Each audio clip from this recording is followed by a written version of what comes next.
Paladin Danse. Now that this site's been secured, you should return to the airport immediately. I'll remain on watch until the vertebrates arrive.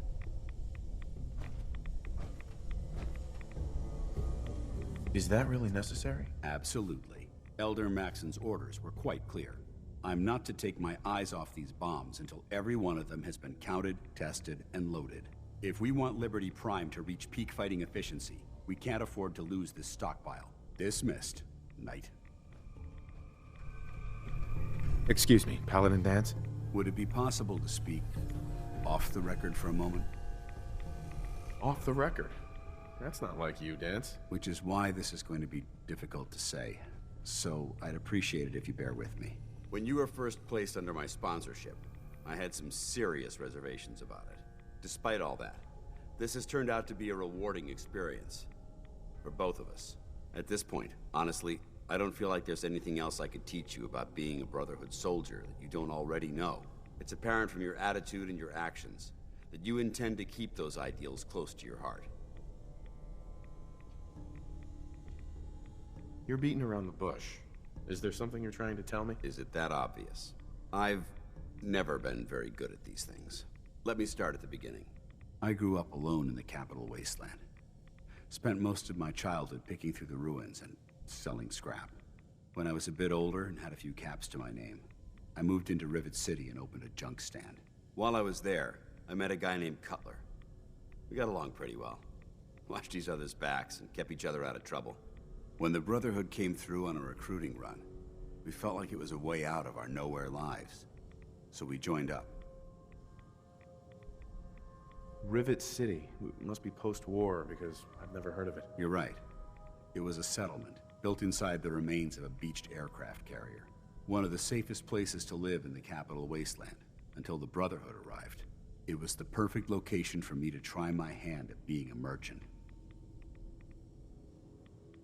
I have a hard time picturing you as anything but a soldier. Clearly, I was ignoring my calling. Anyway, about a year after we were posted to the Prydwen, Cutler vanished on a scouting op.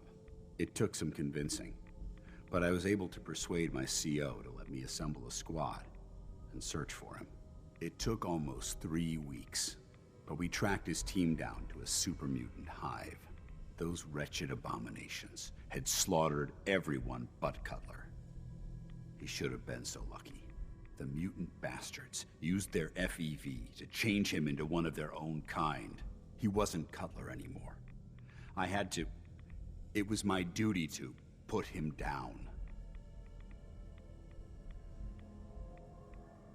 Hey, you did what the Brotherhood taught you. Then you understand why it had to be done. Ever since Cutler died, I've seen other soldiers come and go.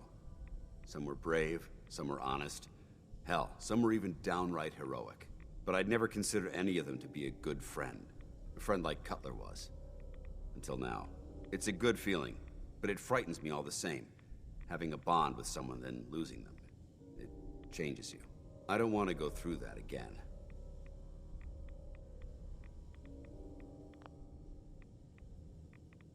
It would never be that way with me. I care about you too much to let that happen. From one soldier to another.